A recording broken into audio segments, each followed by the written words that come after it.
All right. Well, lovely to see you all again. Um, yeah, feels like every way you look in the world these days, things are just going a little bit crazy, aren't they? Yeah. And it's all down to the afflictions. It's all down to self-cherishing in the end. So we kind of bring it upon ourselves. We make it descend on others, all that suffering, all because of our afflictions and our self-cherishing.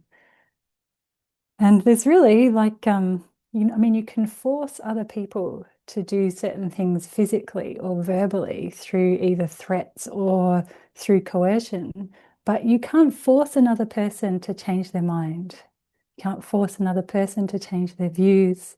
You can't force another person to become more like negative in their minds than they already are. And you can't force a person to become more positive, more compassionate, and more kind in their minds than they already are.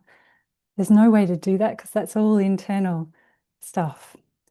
So, really, the only thing that we can do is look within ourselves, do something with our own mind, and then over time, through our speech, through our actions, through our way of being, through the way we live our lives, we can have an effect on others around us slowly. And that's really the only way to bring about world peace. It's like we cannot expect there to be peace in the world when our own minds are in turmoil, when our own minds are controlled by self-cherishing, when they're controlled by anger and pride and jealousy and attachment. So if we want world peace, we want peace in our countries, we want peace between countries, the only way is to really start with ourselves. So with that in mind, with that as our motivation for the class, then let's recite our initial prayers of going for refuge and taking bodhicitta, generating bodhicitta, I should say. I go for refuge until I'm enlightened, to the Buddha, the Dharma, and the Supreme Assembly.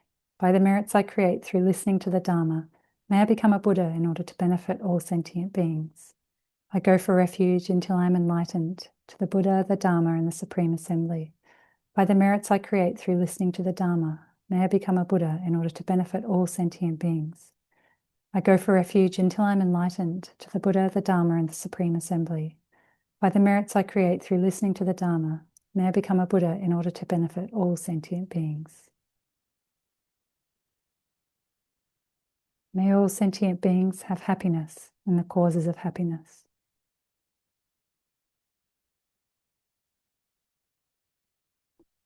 May all sentient beings be free from suffering and the causes of suffering.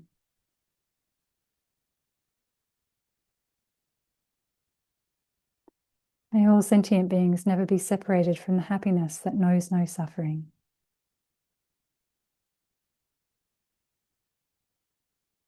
May all sentient beings abide in equanimity, free of attachment and hatred for those held close and distant.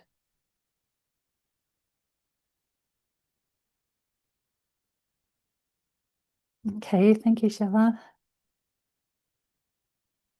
All right. So I hope that you've had a chance to reflect on some of the things we've been talking about over the last few weeks.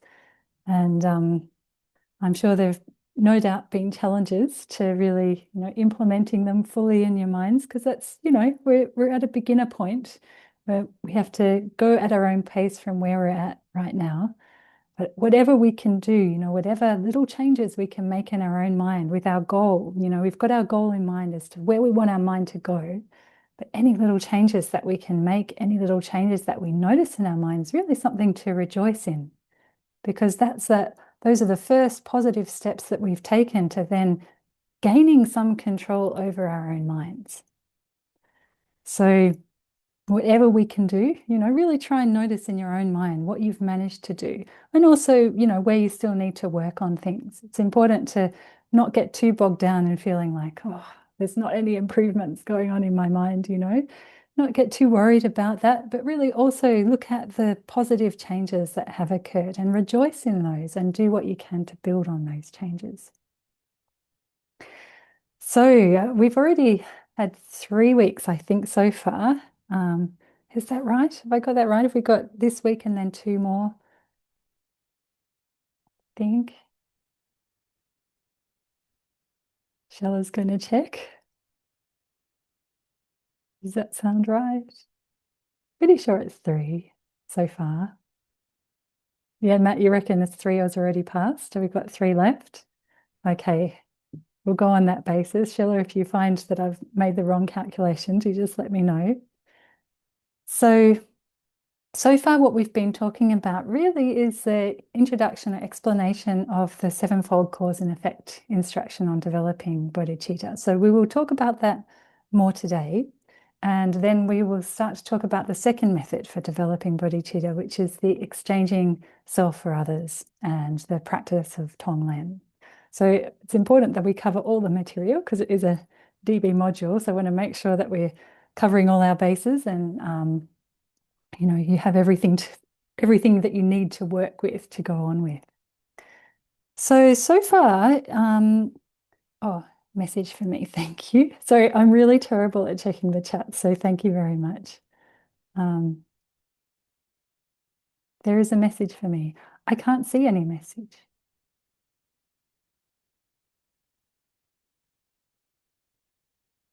Oh, for Shella. Okay. All right, got you. Okay, not a message for me. All right. So far, what we've been looking at in the sevenfold cause and effect instruction is really working at developing that aspiration that is intent on others' welfare, the aspiration that strives for the sake of others. So what we're working towards is developing that mind that really appreciates other sentient beings and all other sentient beings, regardless of whether they currently are someone we hold close, someone we push away, although all those other kind of ones that we are indifferent to in the middle. So really trying to develop that sense of respect, appreciation, gratitude, and warmth towards all sentient beings so that we come to feel towards them like everybody is an old friend to us. That's really what we want to get to that point. So we started last week talking a bit more extensively about equanimity. So equanimity, oh, well, you guys probably remember, what does equanimity do for us in our practice as the foundation for bodhicitta?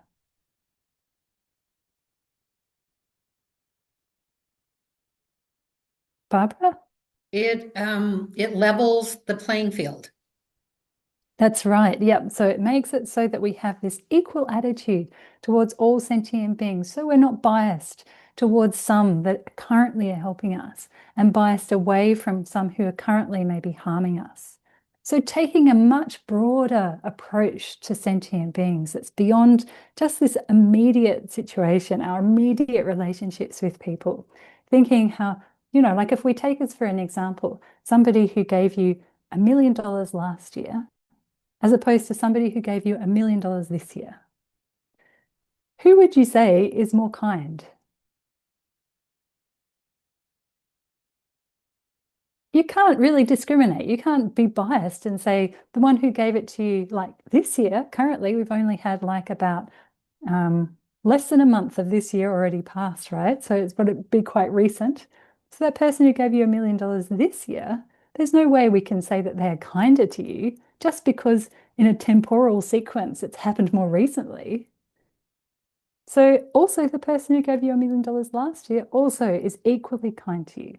So with equanimity, we're trying to broaden our scope, broaden our view beyond this immediate relationship we have with others to thinking beyond, like really thinking this life in its entirety for starters, and then going beyond that to think about the kindness of sentient beings also in other lifetimes that we've had. And also how there has been this switch between friend, enemy, and stranger through this lifetime, and also casting our minds back to other lifetimes. Obviously, we can't recall them, but just thinking about how it's logically possible that if we have had a life before this one, that we will have had all sorts of relationships with sentient beings. And that will have changed from friend, enemy, stranger constantly. So there's just no sense in really holding some to be only friend and some to be only enemy. So that's really what equanimity is doing, is balancing our attitude out. towards all sentient beings. So can you hear me okay? Is the connection okay? It's coming through all right? All right, good. So now what we're going to look at is the next steps in this process, the sevenfold cause and effect instruction. So this is really moving on to the first step in the seven, the process of the seven, and that is recognizing all sentient beings have been our mother. So for this step, it's actually quite a difficult thing to gain a proper realization of this step because we can't remember past lives. And this really depends upon us having some kind of an understanding how it can be possible and developing, like as much as we can, a conviction in past and future lifetimes, right? So this is quite difficult if you come from a background where past and future lives are not accepted. So you won't have that natural kind of affinity towards that way of thinking. So we just have to take it where we are and analyze it and check it out and see if that's something that we can accept or not. So that's the first thing. So look, is the presentation in the Buddhist philosophy of the existence of past and future lives logically tenable? So we look into that. And then seeing how much, if it is logically tenable, then how much we can develop conviction in it. And then also looking to see what is the benefit, even if you can't develop great conviction in that, what is the benefit for adopting the attitude that there are past and future lives, even if, you're not like 100% convinced. So those are kind of like the three steps we need to have a look at. And like I said in one of the first classes, everything that the Buddha taught is something that is you're not supposed to take it just on faith alone, that blind faith. So just because the Buddha said it doesn't mean that you have to accept it. And so if the Buddha said that, then of course, just because I say it or because some Lama says it, that doesn't mean you should accept it. You need to investigate and analyze these things for yourself. And you only accept things once you've analyzed them and come to the conclusion that, yeah, I feel that's a logically reasonable position to hold.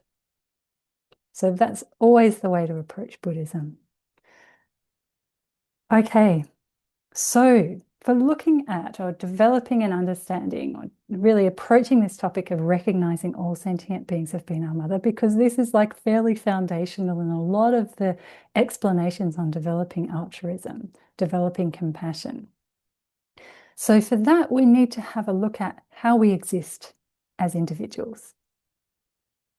So each and every one of us has the same kind of makeup, we can say, in terms of our aggregates that we possess.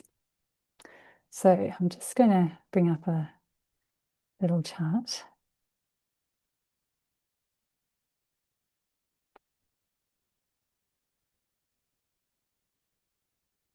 Okay. Sorry, I'm always like quite slow at doing this.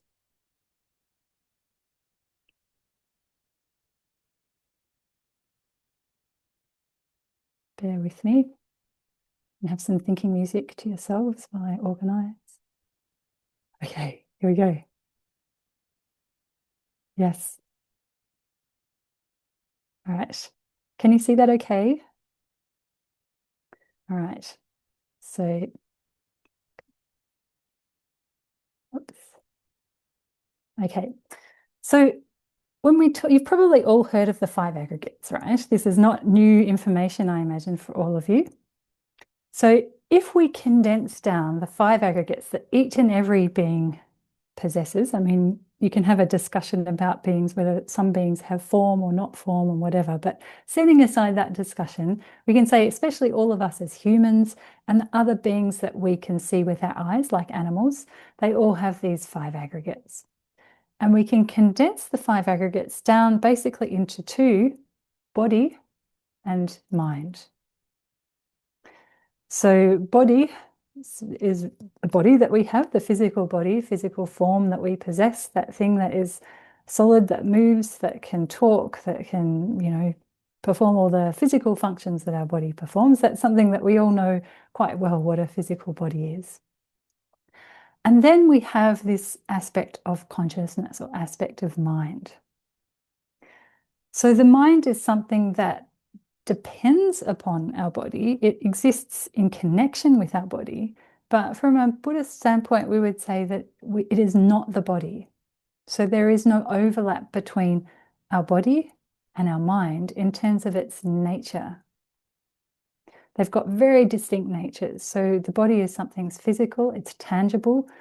Um, we can see it with your eyes, for starters. Whereas mind is something that is intangible. It is just that factor of having that aspect of clarity and knowing. It's just that factor of that intangible thing that can know various objects. So it knows the things that you're looking at with your eyes. And it's also that thing that does the conceptual thinking, and you think of things that are not actually even in the room with you, or concepts, for instance, like ideas that don't even actually, there's no kind of like physical manifestation of those things. So all of those things are consciousness. They all come under the mind category. So we've all got both body and we've got mind. Then in addition to that, we have what is our, we can say is I or me. So this is the person themselves. So each and every one of us has, actually is, we can say is a person, right? So we're all humans, for starters. Humans are persons, they're beings. And we all have names. We all have our own individual names. So my name is Tsewang, for instance. So Tsewang is a person. It's a human. It's also a nun. It's a female, right? So it is, and it's what I consider to be me. So we all have this feeling, this sense of I, don't we? Right? We always think I'm happy, I'm unhappy, I'm sick, I'm well, I have many friends, I don't have many friends, I feel lonely, I feel loved, right? There is this sense of I that goes with us constantly throughout our life. And that I does indeed exist, but it also exists in a way that is different from our body and also different from our mind. But it exists independence upon those two. So if you took away the body and the mind, you would no longer have a person. You'd no longer have an I. It exists very much independence upon that body and mind, that collection of body and mind. So what we end up with here are three things that we all possess. So we have our body, that physical, tangible thing that walks and talks and eats and all of that. We have the mind, which is that aspect of knowing various objects and does the thinking. And then we have that I or me, that is what we say is imputed onto our body and mind.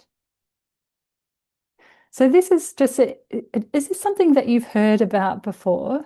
Is it familiar for you?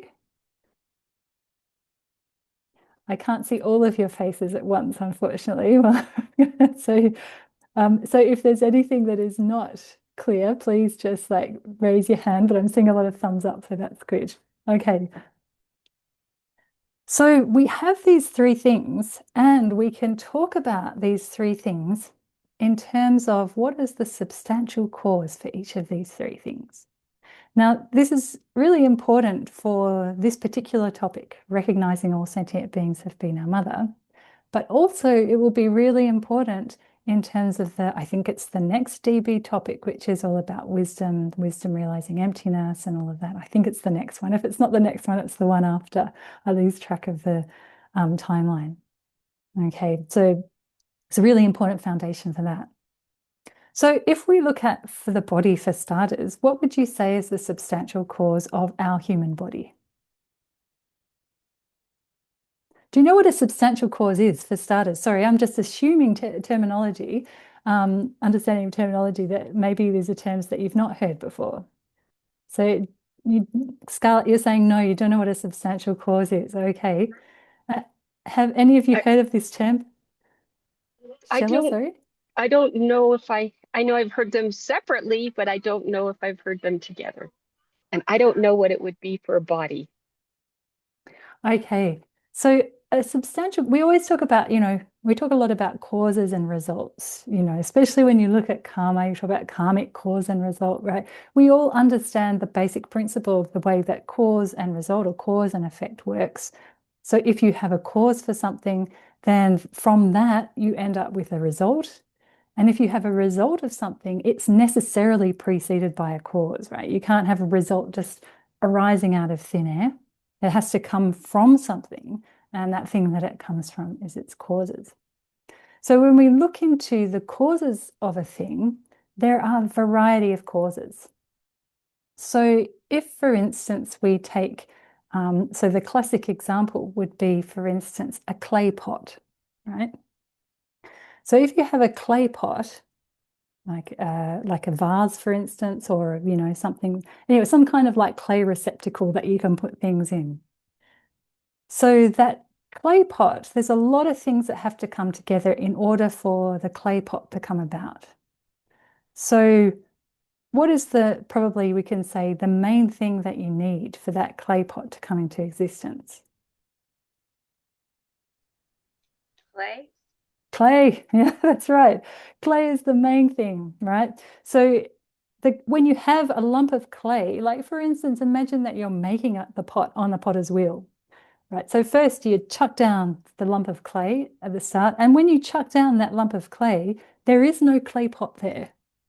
It's not like the clay pot is somehow inside that lump of clay and you just have to like wait for it to appear. There's no clay pot there whatsoever. So there's just a lump of clay, and that lump of clay will, through what you do to it, it will become a clay pot. So that clay is the main cause. We'd also say it is the substantial cause. So it's the substantial cause because it is the thing that actually transforms its entity to become the clay pot.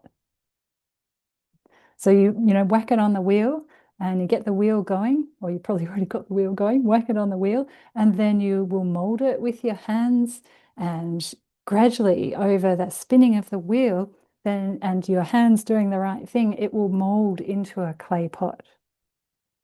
And so that clay at that point it's transformed its entity into a clay pot.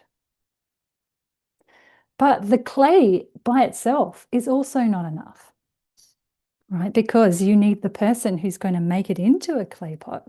If you just had a lump of clay, you can say, well, that can act as the substantial cause for the clay pot, but it's not enough by itself. You need other causes, or what we call cooperative conditions, in order to get it from the lump of clay to the clay pot. So for that, we need the potter, the person who's making the pot. You need the potting wheel. I don't know what you call that. It's probably got a specific name, but that wheel thing. You probably need some electricity, or maybe it's a pedal operated wheel. So you're going to need a lot of other factors. You also need an oven to fire it in, because just a wet clay pot is not going to act as a clay pot. You put water in it and it'll just disintegrate. So you need also a kiln to fire it in. So all those various other things that don't actually transform their entity to become the clay pot, we say those things are cooperative conditions. So the potter definitely is not a substantial cause for clay pot, because the potter doesn't, it's not like the potter becomes the clay pot. The potter stays themselves. But through what they do to that lump of clay, that becomes a clay pot. So this is the basic principle of substantial cause as opposed to cooperative conditions for a thing. Does it make sense? Sort of, a little bit. It's difficult when this is, new terminology and new ideas and things like this. So it might be a little bit, I'm not sure about it to start with, but we'll lay the foundation and then see how it applies in this situation. Yeah. Joey, Ferdy? Thank you. Is there sort of a simpler definition of substantial cause. I understand about all of the cooperative conditions that are required to come together. But then what is the substantial cause? It's made up of all of those, right? Well, Conditions. without those conditions, the result would not have come about. But we can say that the substantial cause is like the main one from amongst all of those different set of causes and conditions that actually is the thing that becomes the result. So in the example of the clay pot, the potting wheel does not ever become the clay pot. The potter, they don't become the clay pot. The electricity used to turn the wheel, that doesn't become the clay pot. And the kiln doesn't become the clay pot. All of those are required for the clay pot to come about, but it is only the clay itself that actually becomes the clay pot. Thank you. No worries. Okay, so if we apply that same example, that analogy to what we have here, we go back to our physical body as humans. So if we think about all the causes and conditions that existed prior to our human body coming to existence, what were the main causes? Because we can probably identify two here. What were the main causes that transformed their entity to become our human body? Our parents. Our parents. Oh, that's a good answer. I think we need to be a bit more specific though, because our parents are actually humans, right? They're beings. They are me. They are their own I, person, self. So it's not like our mother and our father actually became our human body, though they were necessary for our human body to come into existence. I would say the four elements. The four elements? Four elements, yeah, I mean, we could say in general, yes, there were the four elements that, in a sense, but not all of the four elements. There are very specific things that became our human body. Christine? The sperm and egg of our parents? Yeah, sperm and egg. So the sperm and egg of our parents combined to then create this, there's actually explanations in the Buddhist texts of the whole process of from conception through development in the womb, and they have all these different analogies for the stages that it goes through. And I think the initial one is kind of like the frothy top on milk or something like this. Anyway, there's this kind of like gelatinous thing that exists right at the start when you have the combination of the sperm and the egg. So it's the fertilized ovum essentially. And those two elements through combining are the things that then actually transform their entity to become our human body. So our parents, it's not as though they themselves give up a piece of themselves as a person, each give them up a piece of their personhood to create the person that we are. But through, them getting together, then we end up with the sperm and egg of the mother and father, and those two do transform to become our human body. Does it make sense in terms of the analogy we were using before? Yeah. Okay. So this is something, when we're talking about our body, that is something that is a physical entity. It's a matter. It's material. It's made of atoms and so forth. And so its substantial cause, that thing that transformed to become this human body, was also something that is physical. It's matter made up of elements, atoms, and whatnot. Yeah. So that transformed to become our human body. But when we look at our mind, that's something that's different. Because mind does not have any kind of tangible quality to it.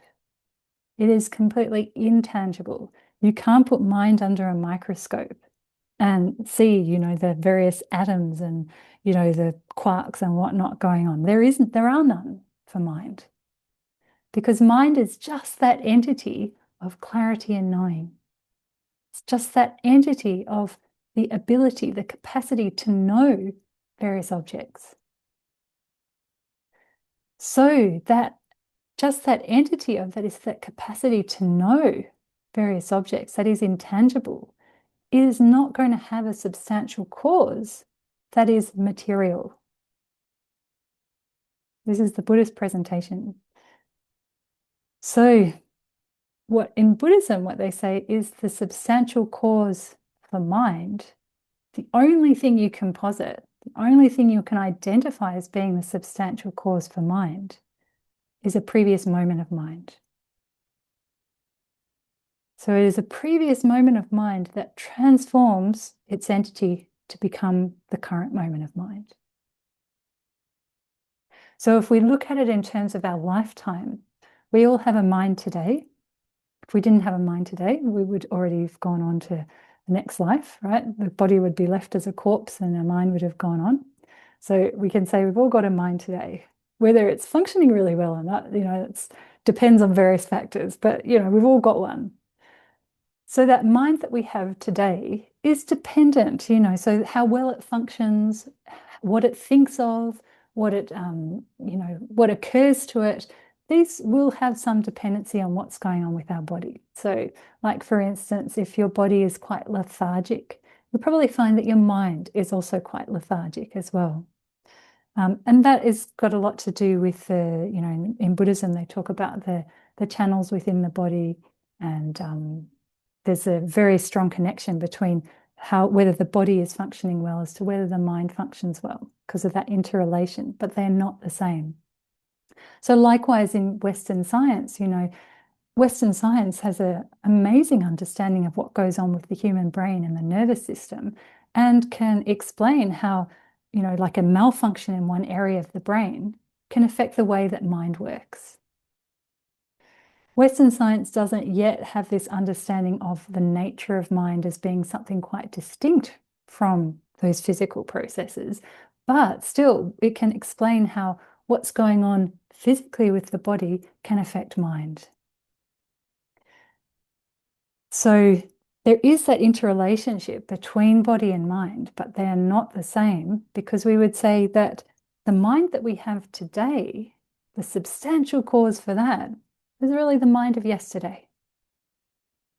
So it was that intangible and knowing entity of yesterday that transformed its entity to become that intangible and knowing entity of today.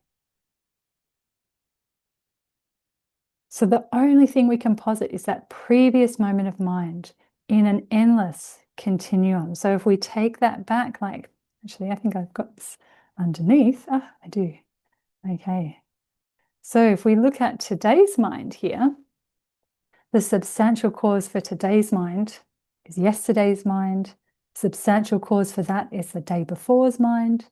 And then you go back to last week's mind, last month's mind, last year's mind, all the way back in an unbroken continuum, because there is no time at which we do not have mind. Mind is constantly there. Sometimes it's not functioning terribly well, or it might be subdued, like when we're asleep. But there's still mind there. It's not like mind disappears. It never goes out of existence. It still remains, even though, it's kind of fogged up with sleep. But there's this unbroken continuum of mind going back, back, back, back, back. So if we take that continuum of mind all the way back to the very moment, like when we were in our mother's womb, so before we were even born, there is also mind there as well. And so what happened prior to the point at which we had mind in our mother's womb? Where did mind come from? Did it come about just spontaneously with no substantial cause? Or was there a substantial cause? So this is something to really think about. Can something arise without there being a substantial cause that transforms its entity to become that thing? I think so far in science, there has been no examples found where you can have something that is a result where there was nothing before it that transformed its entity to become that thing. So Buddhism says, okay, so taking that mind back to that unbroken continuum, back to the time when you're in your mother's womb. So what happened prior to that point? And so we say, well, there was a prior moment of mind in that unbroken continuum that logically, therefore, had to exist in a previous life, because prior to that point, there was no human body. There was something else before that. So this is the reasoning that we use to develop an understanding of the possibility and the logic behind the existence of previous lifetimes. It's not easy. You know, this is like, of all of the steps in the sevenfold cause and effect instruction, you know, the masters like Pabonka Rinpoche, all these great masters say this is the most difficult one to develop absolute conviction about, to recognize, because it's on this basis of developing an understanding and conviction in that unbroken continuum of mind, from its one substantial cause giving rise to its result that gives rise to the next result, like this, moment by moment by moment. This is the way that we prove past lives. And as soon as you prove past lives, by logical extension, in those past lifetimes, you had a mother. And by logical extension, there is no beginning that you can posit to that unbroken continuum of consciousness. So there will have been many, many infinite past lifetimes that we've experienced, and a mother in pretty much all of those lifetimes. So this is the logic underpinning this idea that all sentient beings have been our mother. It's kind of mind-boggling, and it really requires some thought and some objective analysis. So like I said, there's no need to just accept it because we've talked about it today. There's something that really requires you to think about it individually, and also to think about, well, if you feel some resistance to this idea of past lifetimes, what is the reason behind that resistance? You know, what is the thought that makes you feel like, or the idea that makes you feel like, no, that's not possible? And really analyze to see whether that thing that you're holding on to, is that an accurate assessment or not? Because sometimes we just hold on to ideas because we've heard it from our parents, or we've heard it from a scientist, or we've heard it from somebody that we, you know, have trust in. And that's not enough, you know, like if the Buddha himself said, you shouldn't just accept things because I've said them, then likewise, we should apply that to all things that we hear from people. Check to see, are they actually logically acceptable? Are there reasons to support them? Yes, yeah. Joey, Eddie. I'm having, there's good news and bad news. I'm halfway there. I'm halfway there looking at the previous moments and previous lifetimes as though I'm in a car looking in my rearview mirror. And so my experience as a sentient being is that time flows in the opposite direction, but my understanding of impermanence is there's no guarantee of a future at all. So I'm much more comfortable with the past, saying the past causes, past causes, past causes, but it's causing me to make a leap when I take that and extend it forward, is conflicting with the idea that all there is now. And so in order for me to go look through the front mirror instead of the rear view mirror or the front windshield going forward, conflicts with my idea, but there's nothing there. There is no future that exists. So I'm positing a future lifetime into a future that doesn't exist from the standpoint myself of a sentient being. I'm with you in terms of it makes sense. There had to be an endless chain going back because those were all the results. But the future result is not a result in existing in a future that exists. That's where I have the problem for the future life. The previous life I can understand, but that's basically what I'm struggling with. Yeah, it's fair enough, because you're right. Our future lifetimes do not yet exist. That's right, because we're currently in the phase of creating the causes for those future lifetimes. Where we are now, we're at the result stage of what has come before. So it feels like somehow more tangible, to think about those things that have already passed. But what happens with what comes in the future when it doesn't already exist exactly, right? But we can still use the same understanding that we have developed, through this discussion in terms of thinking about the feasibility of lifetimes continuing on in the future. Because for sure, like this human body that we have, we know that that will continue for some time, right? So, and at some point, the human body is going to come across some kind of set of obstacles. Maybe it will be illness, maybe it will be an accident, maybe it will just be old age. But at some point, the human body will no longer be able to sustain itself and it will die for sure. So that is the nature, that's like part and parcel of the nature of having a human body, is that it just can't remain for a long, long time. It remains for a fairly long time, but certainly there's probably nobody alive who ever lived longer than what, my 120 odd years. That's probably the longest that a human in this day and age has been able to live. So it's just part and parcel of the causes, really built into the causes for human body, that it only has, sort of like it's got a time frame, right? It's got a finish point on it at some time. We don't know when that's going to come, but we know it will come. With mind, however, it is not tangible. So it's same principle here. It's not tangible. So there is nothing that you can use that's physical that can cut that continuum of mind and stop it. There's nothing that you can do, like if you apply some illnesses to mind, that does not stop mind, right? There is no illness that can actually stop mind from existing. If you have some kind of an accident, again, that's a physical thing. It can harm the body, but it cannot cut the mind because the mind is intangible. Just like, you can't cut space, right? You can't cut and stop space with something tangible because space, by its very nature, is intangible. It cannot be obstructed. Likewise, mind is the same, right? You can't cut it, you can't stop it.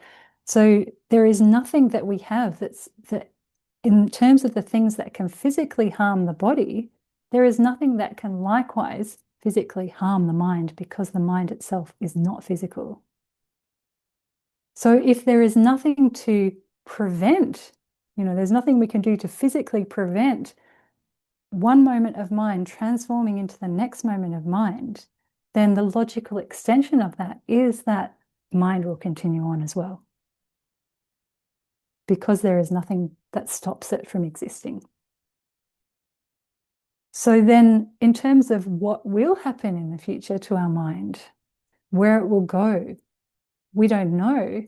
But really, the person who has some say in that is each one of us ourselves.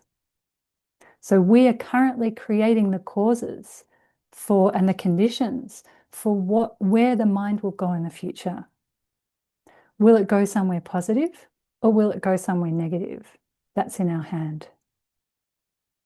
So that's really coming back to this idea of karmic cause and effect. So karmic cause and effect explains the situation that we're in now in terms of the sufferings and the happinesses that we experience now. And also it explains it in terms of what we do now will give rise to certain results in the future that will be our own happiness and our own suffering. Good rebirth, a bad rebirth. That's all dependent on what we do now while we're creating the causes. Does that make sense? Okay, Scarlett. Hello.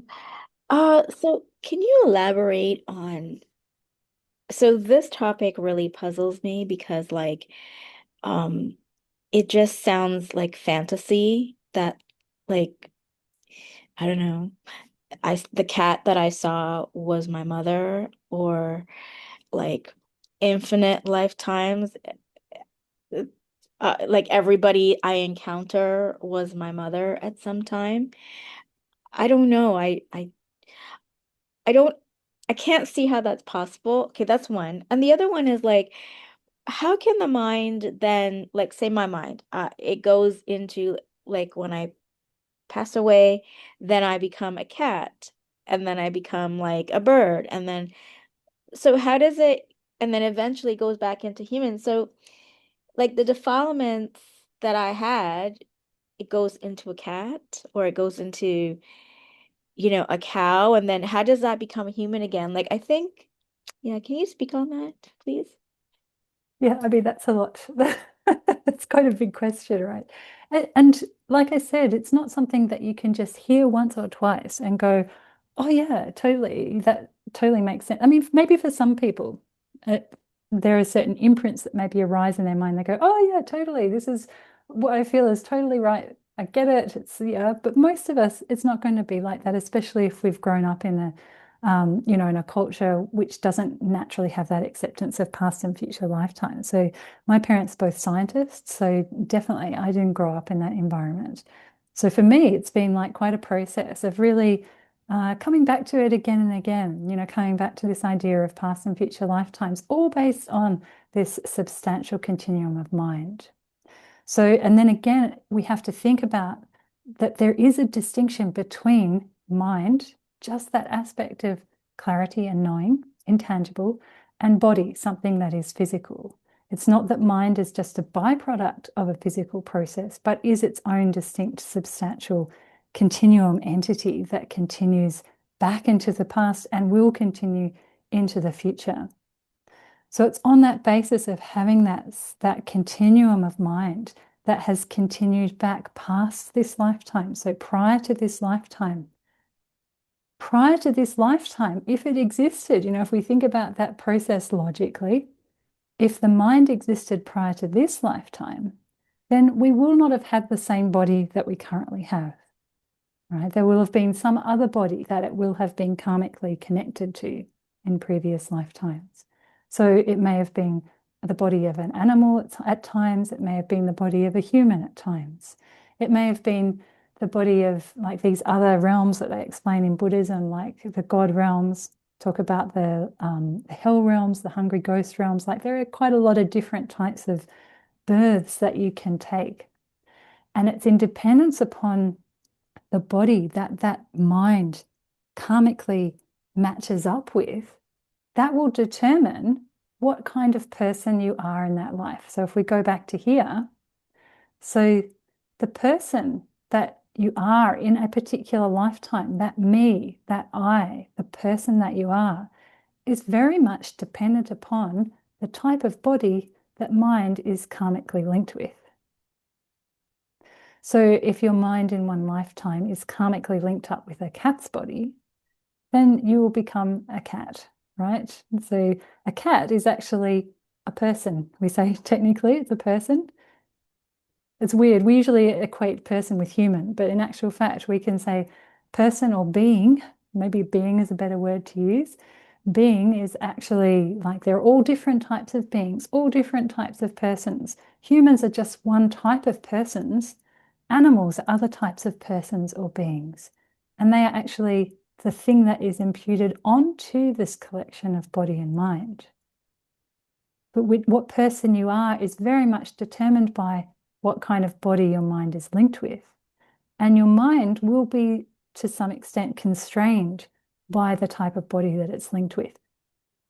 So mind itself really, has great capacity, we can say. So great capacity, but dependent upon the body that it is karmically connected with, then it will be forced to use, for instance, the brain and the nervous system of that body that it's connected with. So if it's connected with the brain and the nervous system of a cat, then it will have like a limited capacity to really function well. Or same for a dog. And then you think about like maybe an earthworm or tiny little bugs. They still have consciousness, but the capacity of that consciousness is quite limited because of the brain and the nervous system that it's constrained by, right? Because as I said before, mind and body very much are connected while they are together.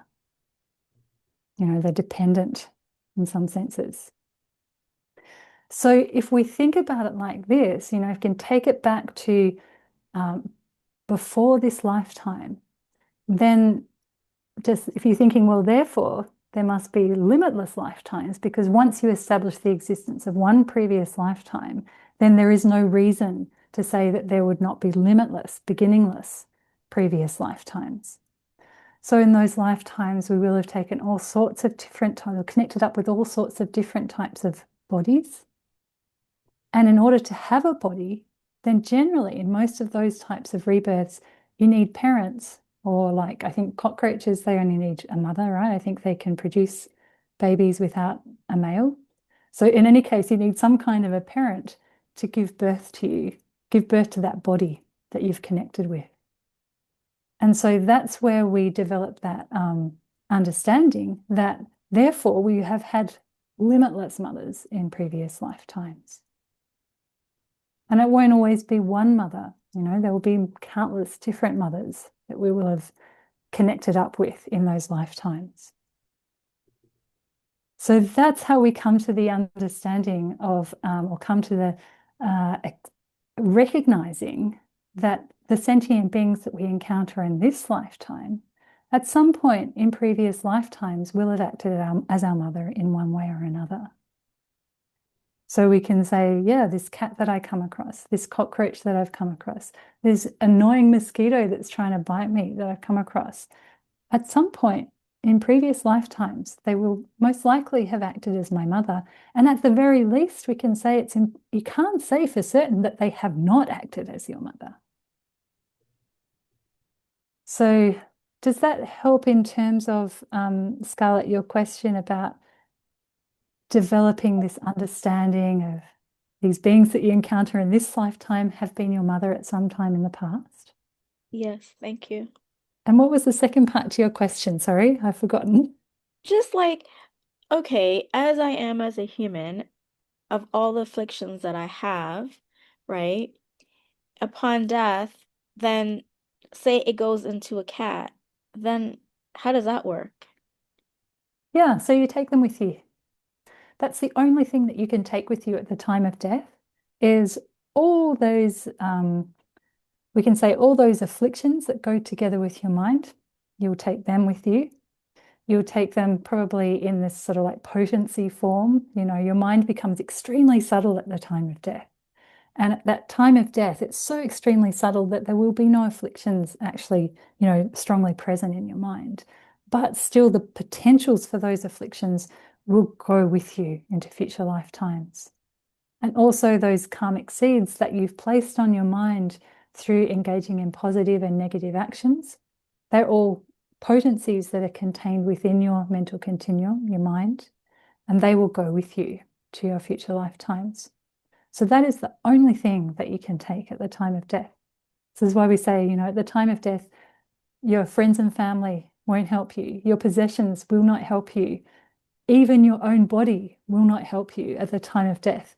The only thing that helps you is what you have been able to achieve with your mind in terms of increasing those positive qualities of loving kindness and compassion, because when we increase those qualities of things like loving kindness, compassion, generosity, it increases the potencies for those in our mind so that they're more likely to arise in future lifetimes.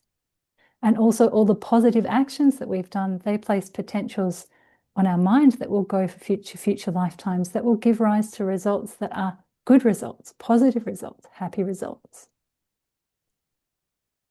But likewise also, if we keep getting angry and we don't do anything about it, we are strengthening that potency, that potential for getting angry.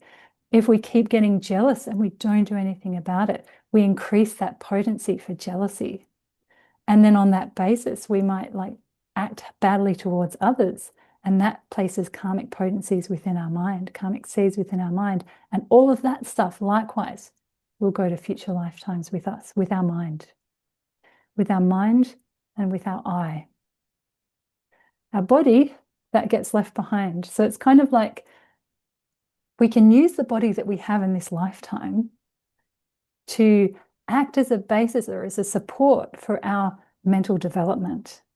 But the body, there's not much we can do to change that. We've got what we've got. It's going to have various problems with it. There's, that's just the nature of a human body. We spend so much of our time trying to, look after the body, make the body beautiful, make it better than it already is. It's like, and get so upset when it's not. But in actual fact, we should change that and be really upset when our mind is not good.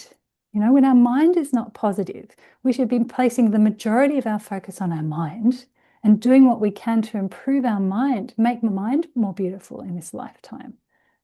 The body, it's like we've got it, as long as it's going to function well enough to get us through this life so that we can keep improving our mind, that's good enough, really. Focus should be on our mind because that's what will go. Body's going to finish. Yeah. So all of that will go to future lifetimes. And then depending on what we've done with our mind, then that will determine what kind of rebirths we take in future. Thank you very much. Okay. All right. So I'm hoping this gives you at least a basis for having a bit of a think about an analysis in your own mind, about how is it possible that all sentient beings have been my mother? And this is the logic that's used in Buddhist philosophy to prove the point. The idea is that if we think about how all sentient beings have been our mother, because also we can say likewise, if we've had limitless, beginningless previous lifetimes and sentient beings, we've encountered all sorts of sentient beings over those lifetimes, then surely they've also all been our enemies, right? That's also logically feasible. Yeah, that's true. It's quite possible they've also been our enemies. But what is the point in focusing on that? There's no benefit in terms of our development of good, positive qualities in our mind. So what is of benefit is we want to draw beings closer to us. We want to develop that sense of affection towards others. And so it's good to focus on the times when they have been kind to us. And for the most part, we can say for most people, then it's the mother that shows like one of the greatest kindnesses in our lifetimes. So to think about how all sentient beings have been our mother tends to give that natural sense of drawing close to other beings. And if you've had a particularly difficult time with your mother in this lifetime, you don't have to use your mother, right? So you could use like somebody who's acted like a mother to you and think all sentient beings have acted like a mother to me. They've all been kind in the way like this person who's been very kind to me in this lifetime. They've also been kind to me in that way in previous lifetimes. That's okay to do as well. So that's the basis. So the first step is to think how all sentient beings have been our mother. And that's the reasoning behind it. Okay, I'll stop this share.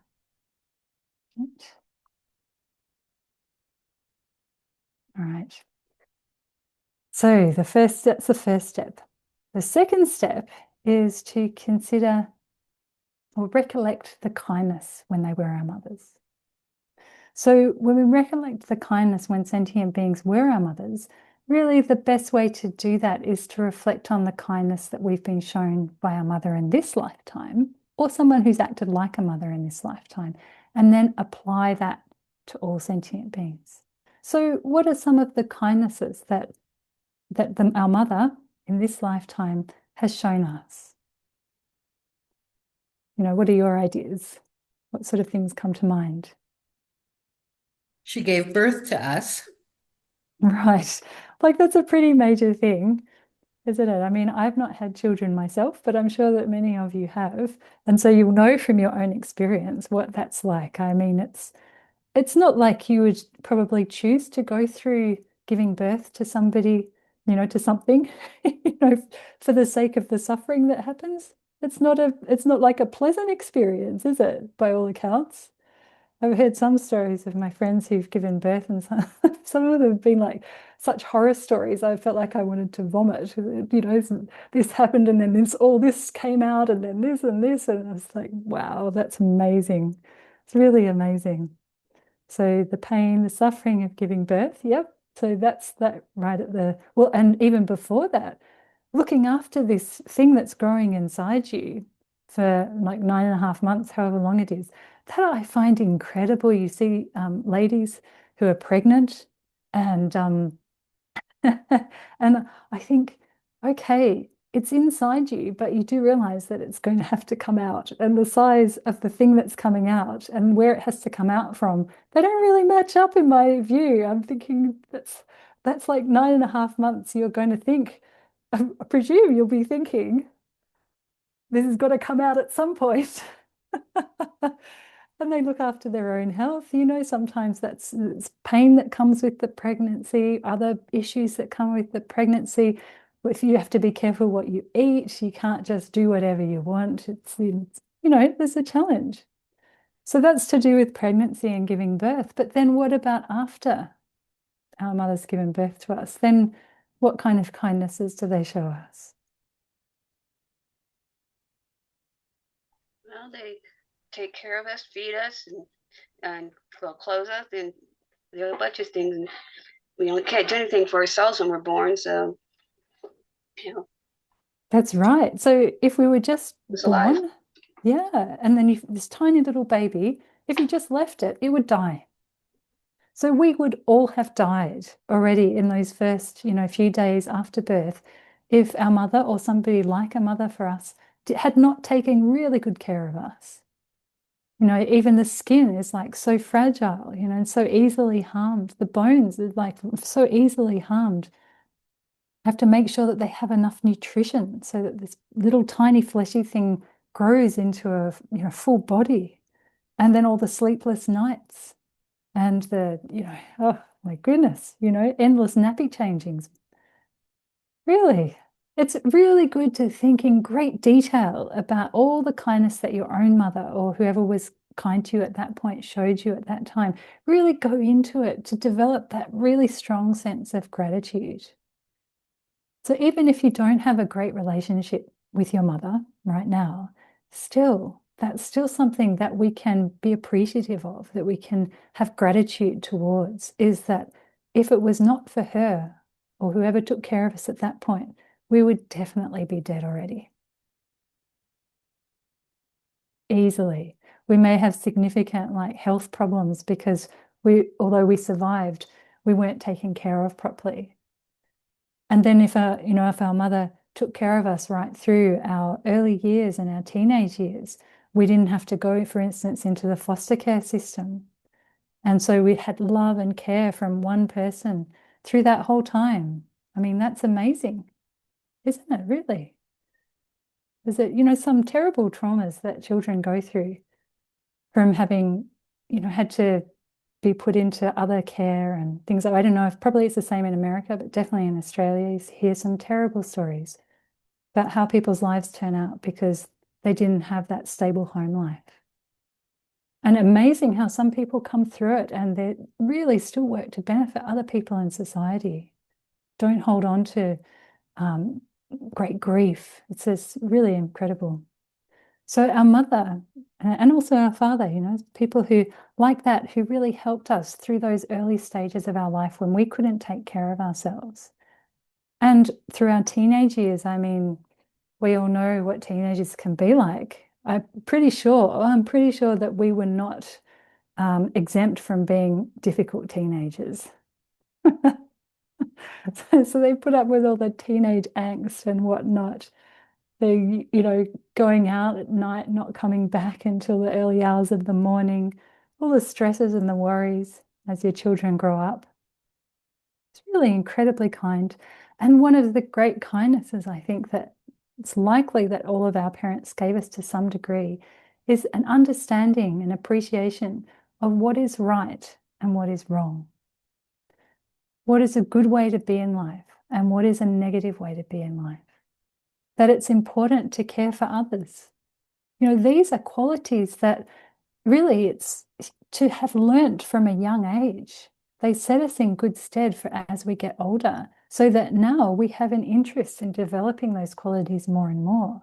You know, it's not like we were brought up to think that it's really good to get angry all of the time. It's really good to, kill people. It's really good to steal from people. Those kind of things, I'm just guessing. I mean, maybe it wasn't for you the case like that. But, if it was the case that you were taught good values in life, that sets you in really good stead later in life, now when we're trying to develop our minds more and more. So these are all things that we can develop great gratitude and appreciation for our mother of this lifetime. And then extend that out to all sentient beings who have been equally kind to us in those kinds of ways in previous lifetimes. And what naturally arises from that, from thinking over that, is that wish to do what we can to benefit those beings who've been kind to us. So this is the wishing to repay that kindness. And it's through these 3 steps, recognizing sentient beings have been our mother, recollecting their kindness based on the understanding of the kindness of the mother of this lifetime, wishing to repay their kindness, that we have developed this affection towards sentient beings. So our mind becomes primed to want to do something for them. Does it make sense? Like, what is your feeling about what we've discussed so far?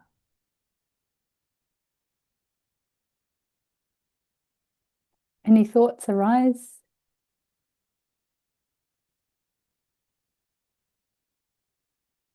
No thoughts? Thoughts have all gone?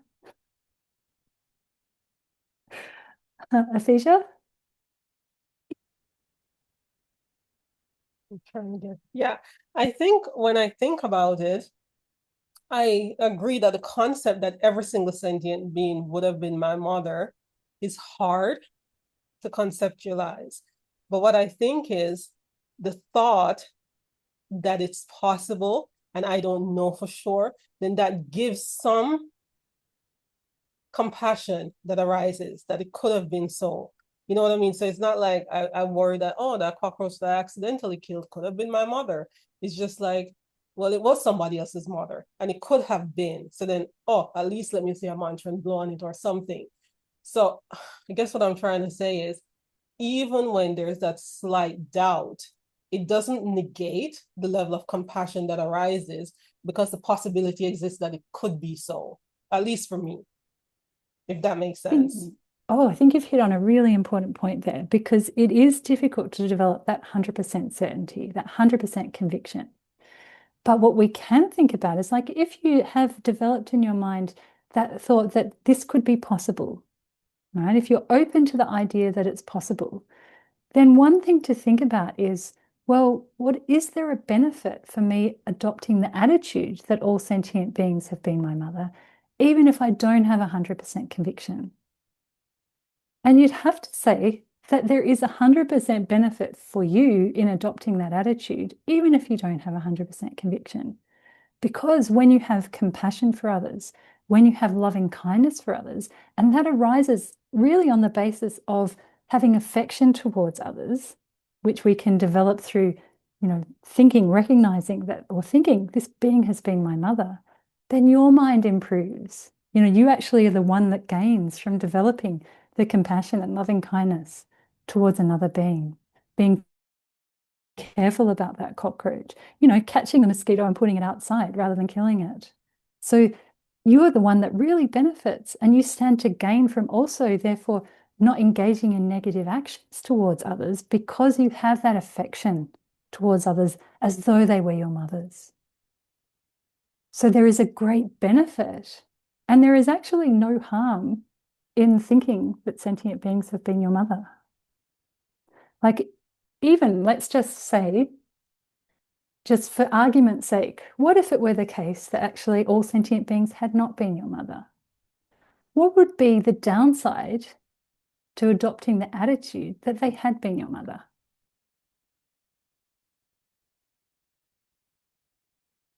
Just for argument's sake, I'm not saying that this is like logical, but what would, it's logical to think that, oh, sentient beings have not been your mother, but just, it's quite useful to bring up the doubts and make it like, okay, so I've got this bit of a doubt. So if I make this like, as it's almost like you're using really good logic on yourself, make that doubt as being, okay, if that were actually the case, because I have a bit of a doubt about it, if that were actually the case, what would be the harm in thinking all sentient beings have been my mother?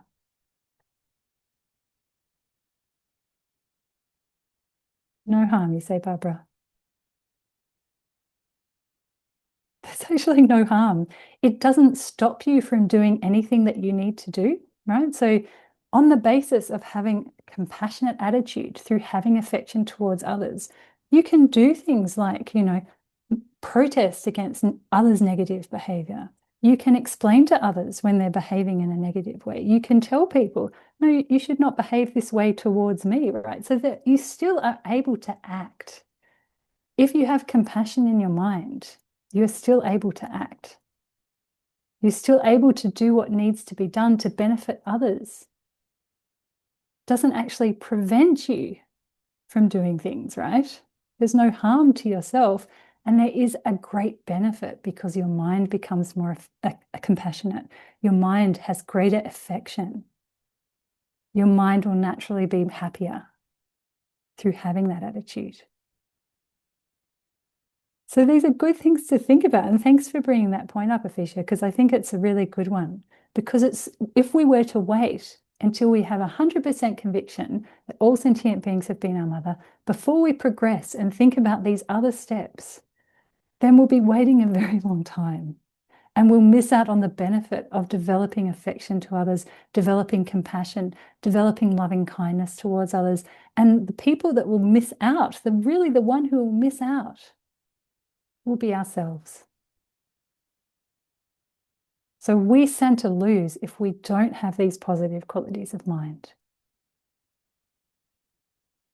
Yeah, so thank you for bringing that up. Okay, so if we go back to our chart that we looked at the last few weeks,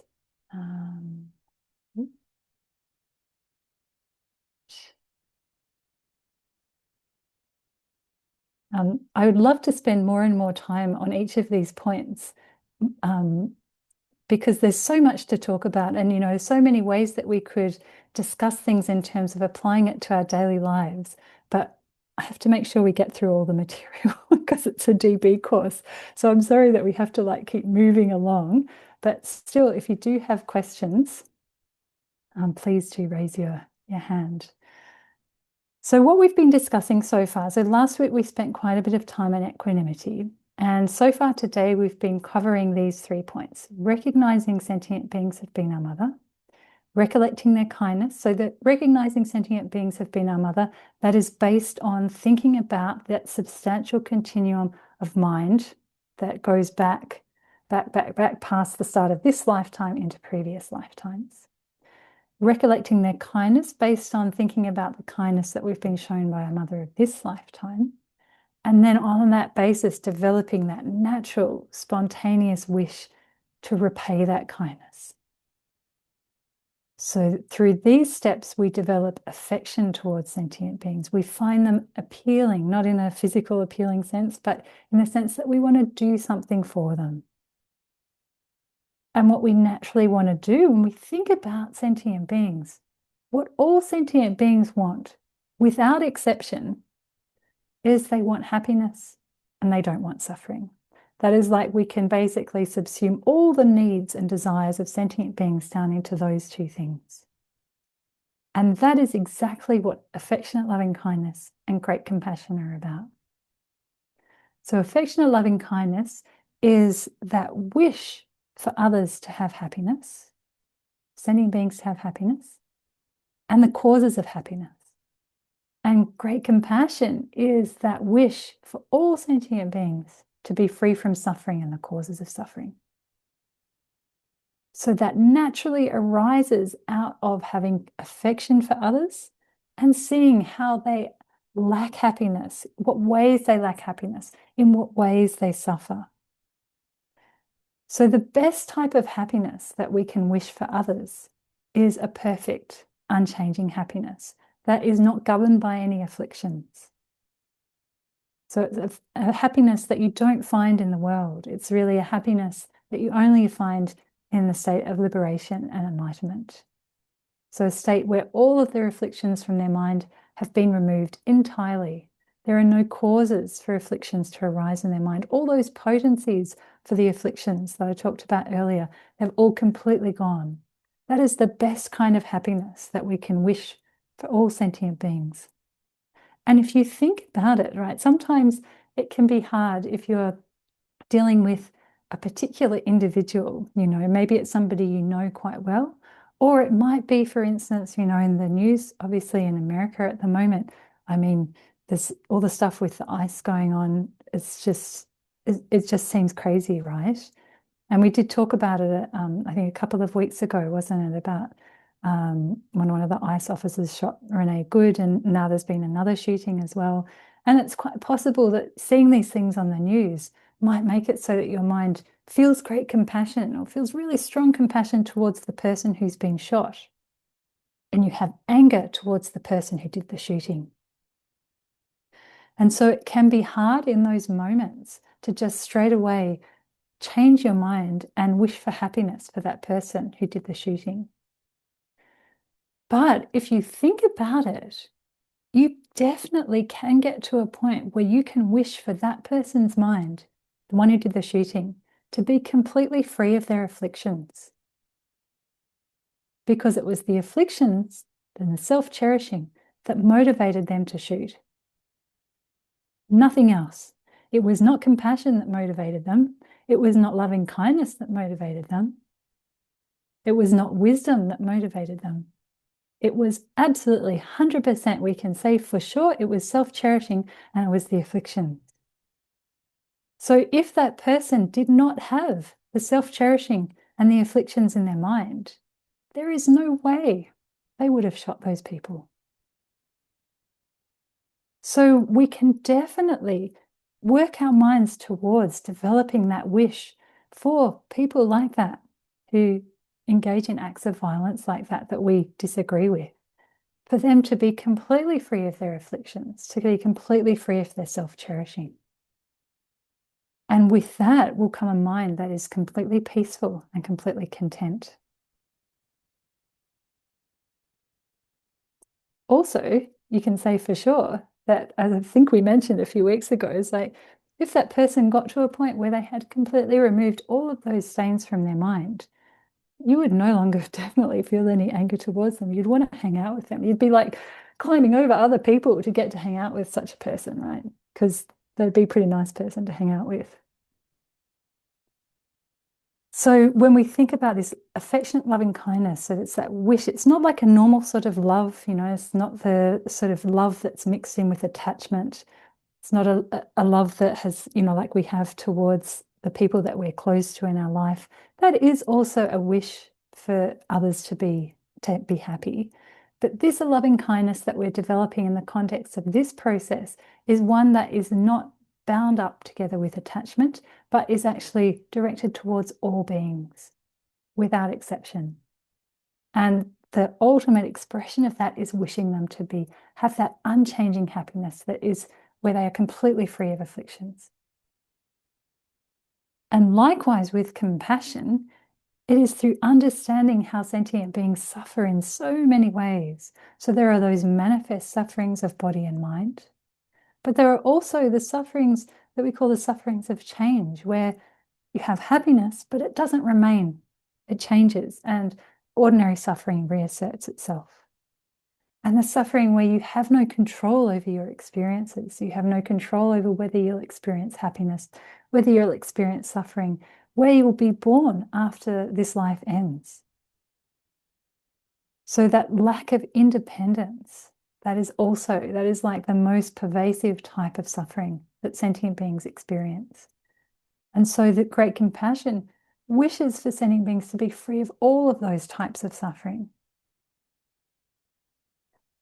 And naturally on that basis then arises a wish to do that, to bring that about yourself. Bring that about for sentient beings. And that is the highest intention. So this is the process that we move through in this sevenfold cause and effect instruction with the first 6 causes. So the first 3, from recognizing mothers, recollecting their kindness, wishing to repay their kindness, through that we develop affection towards others. on that basis, we really start to develop that aspiration that strives for their welfare, because we develop that wish for them to be happy, that wish for them to be free of suffering, and then take on the responsibility of bringing that about ourselves. So what that does then, once we get to that point, is we think, well, where would I have the greatest capacity to be able to bring about these two things that I really want for sentient beings, for them to be happy, to be free from suffering? Well, it's by attaining enlightenment, where I have the greatest capacity. I have perfect capacity, and there are no obstacles to me benefiting sentient beings, because I will have removed all afflictions, all seeds of afflictions, all imprints of afflictions from my mind. And so then our mind turns to striving for enlightenment. And we have that aspiration that strives for enlightenment. And that's the mind of enlightenment once we have that mind. So that is the result. So as we talked about the way that cause and result works, so through these first 6 steps plus equanimity as the foundation, we're getting together all the causes that we need to then develop bodhicitta, the mind of enlightenment, which is the main motivating force that will direct us to go through all the practices that we need to do, all the work we need to do to get to that state of a Buddha where we have the greatest capacity to benefit others.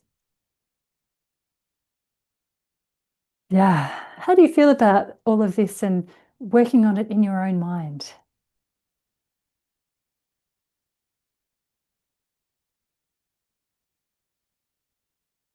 Is it too much information?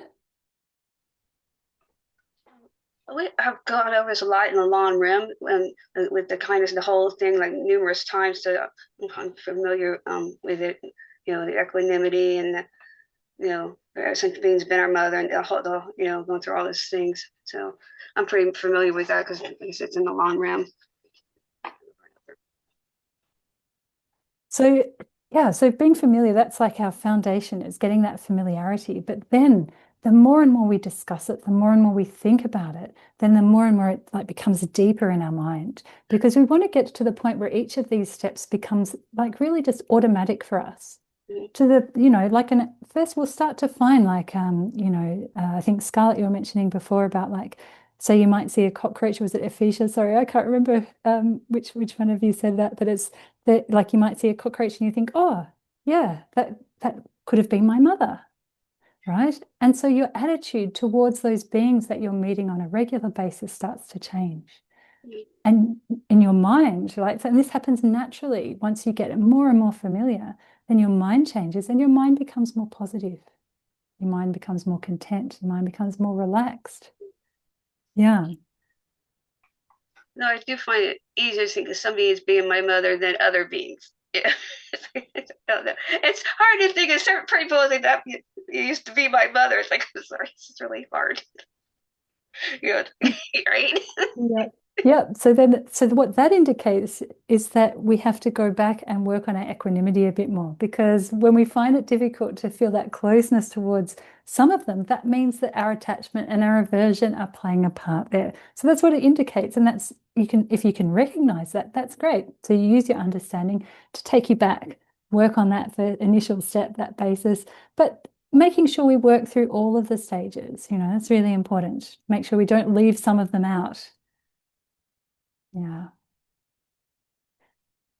So, okay. So, oh yes. Sorry, Joey and Ferdy, I'm not sure. So Joey, I'm Joey, Joey. you're the one. Joey, I'm- okay. It's okay. Lots of people, yeah. It just occurred to me that I think it helps if we accept the idea that every sentient being could have been our mother. It helps to realize that let's say there are some very hateful sentient beings out there. They would not necessarily have been our mother in the state that they're currently in, right? In the way that they currently are. That's right. You know, they wouldn't maybe back some other time have been a horrible person. Is that a legit? Oh yeah. It's not like people come into this lifetime and they pick up exactly from where they left off for the most part. There are going to be conditions that they meet throughout their lifetime, so early in their lifetime, but also through their lifetime, that will help certain aspects come to the fore. So perhaps they had parents who were very encouraging of being compassionate and loving. And so that person, they have those potentials for being compassionate and loving, and those are kind of nurtured through their lifetime because of what they come into contact with. It may be that some people come into contact with people who maybe think that getting angry and being violent is a good thing. And we all have potentials for getting angry, right? It's not like we don't. So having met those conditions, just like with the pottery thing, the pottery analogy, right? The lump of clay had to meet the potter in order for that clay to turn into a pot. So likewise, a person, they've got the potentials for being angry, potentially they've got potentials for being violent, and they meet certain people who kind of foster those potentials. They come across views that help to encourage those potentials to flourish. And so they can end up being, quite violent, aggressive people. Yeah. So it's not the case that that's going to be like that for every lifetime. It will change. Yeah. So they won't have been the person that they are now when they were your mother. They will have been something different. Yeah. Scarlett. Just quickly, something that came into my mind. I guess I'm to understand whatever is arising in our mind is based on causes and conditions that we created sometime. We don't know when, because I personally don't have that kind of insight. So how can you comment on someone, and then you spoke about um you know a person, like a shooter committing such a crime is self-cherishing and afflictions that's happened. So how would you kind of comment on if if I don't have this dualistic mind, how would I be seeing things right now? Like we all have a collective karma, I'm to understand, of all things that are occurring. But if I don't have a dualistic mind, how would I be interpreting things that are arising from my mind? Because to my understanding, everything that arises is through my causes and conditions. So whether I'm experiencing some sort of affliction I created somehow that it's arising in my mind. Does that make sense to what I'm saying? I'm not entirely sure what you mean by not having a dualistic mind. Do you mean Right.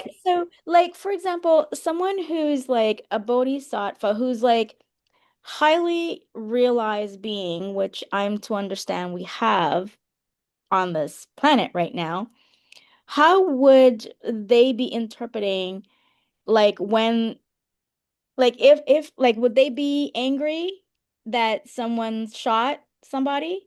Would that be arising in their mind? I would be I'm angry that, that person did that. It really saddens me, and there is no equanimity in my mind at the moment. But how would someone who is realized have that equanimity in their mind? It wouldn't arise as an affliction, it's arising as an affliction in my mind. See what I'm saying? yeah. Yeah, I see what you're saying. So with bodhisattvas, there's like a sort of a range of bodhisattvas. You've got lower level bodhisattvas and then higher level bodhisattvas. So in fact, lower level bodhisattvas can get angry. There is discussion in the texts about the enormous amount of merit that a bodhisattva will destroy if they get angry, for instance, at another bodhisattva. So there, yeah, these are actual explanations. It's like enormous. And so that's used as an analogy to help us to, as non-bodhisattvas, to be really worried, really concerned about getting angry, because if bodhisattvas destroy merit by getting angry, then of course we would destroy merit by getting angry. But for the most part, I mean, still bodhisattvas are governed by, they're controlled really by great compassion. So you'd have to say that it's unlikely that they would get angry very often. They certainly wouldn't get angry like us, but there are instances that are explained in the text for these lower level ones. The upper level ones, no chance of them ever getting angry. So a bodhisattva, though, because they are controlled by their great compassion, because they're controlled by their bodhicitta, their mind of enlightenment, then the way that they would view these acts of violence, whether they're directed towards others or even their explanations of how they're directed towards, when they're directed towards themselves, is it would actually act as a cause for them to have even greater compassion for those people who are perpetrating those acts of violence. There's an explanation in Chandrakirti's text on Entering the Middle Way, where it talks about a third ground bodhisattva who has developed the perfection of patience. And it says that such a bodhisattva, even if they were tortured by having somebody cut their flesh, not quickly, but very slowly to inflict maximum pain, and doing it with the perpetrator was doing it with great joy, really doing their best to create suffering for this bodhisattva.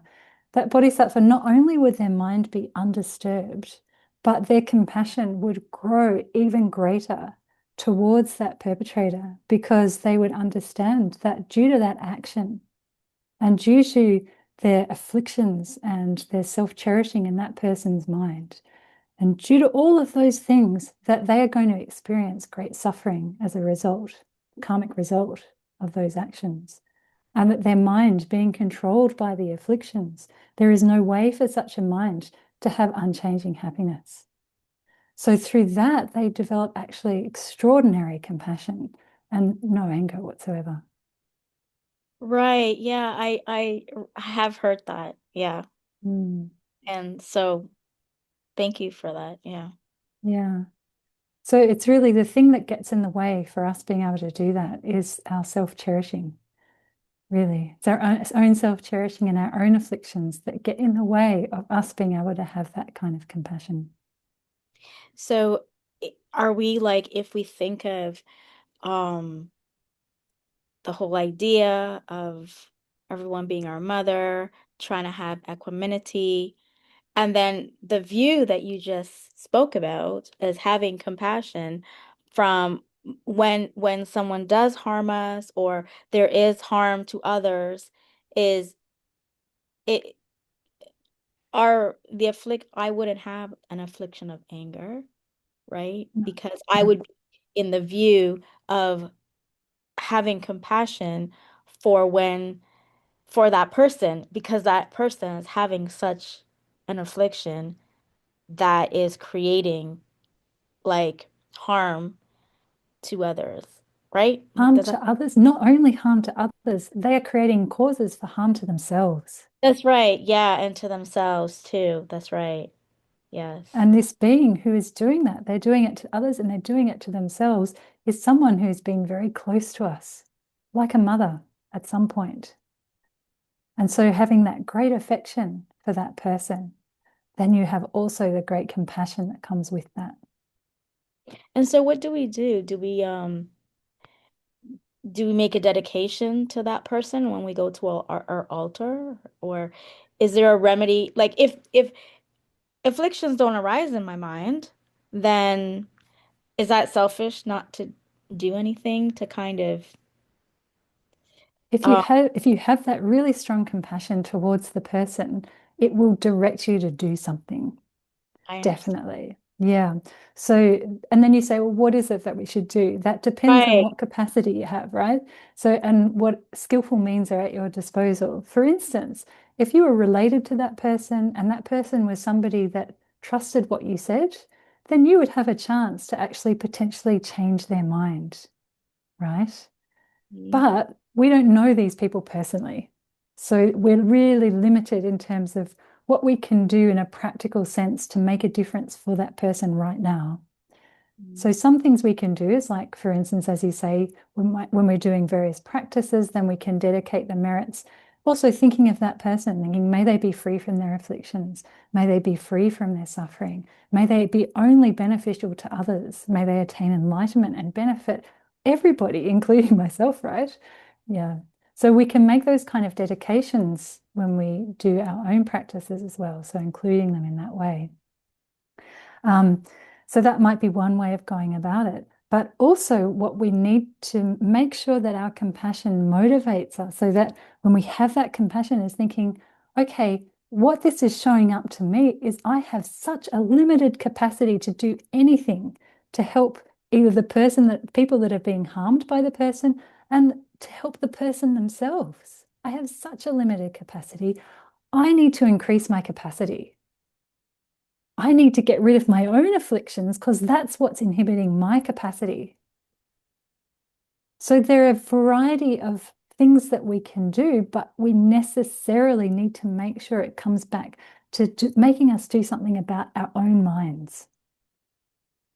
Because even if you could fix something, to help that person in the moment to change their view a little bit, that's only a very small thing.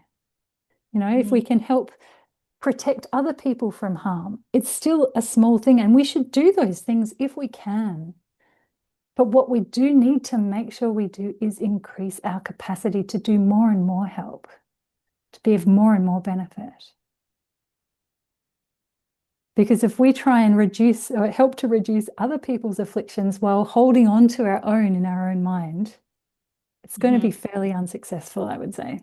I have to say good luck with that one. If we think we can fix the world but keep our mind as it is, there's no chance. Yeah, So thank yes, you. there's both the temporary thing and there's the long-term thing, and we need to focus on both of those. Yes, Yeah. thank you. Oh, I just noticed that we've gone over time. I'm really sorry. So we'll finish up there. So next week we will look at the other method for developing the mind of enlightenment. So equalizing and exchanging self for others, and the practice of Tonglen. It's also a very beautiful practice, and these two practices complement each other. But yes, okay. Well, thank you very much for listening and all your contributions. And as you go about your daily things for this week, reflect on some of the points we've discussed and see how they fit with your mind, what doubts, what issues, what questions arise in your mind. And then we can discuss those as well next week. But let's dedicate now. Can I request that we dedicate? Can I request that we dedicate that our lawmakers here in the United States will change their minds and change the laws that our law enforcement officers are having to enforce? Thank you.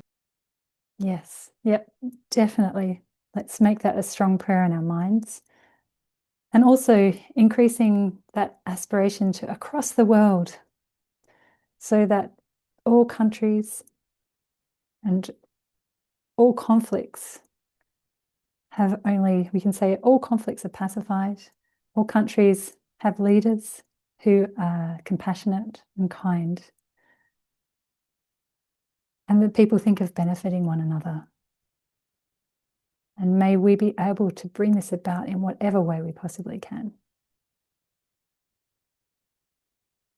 Due to the merits of these virtuous actions, may I quickly attain the state of a Guru Buddha and lead all living beings without exception into that enlightened state. May the Supreme Jewel Bodhichitta that has not arisen arise and grow. And may that which has arisen not diminish, but increase more and more.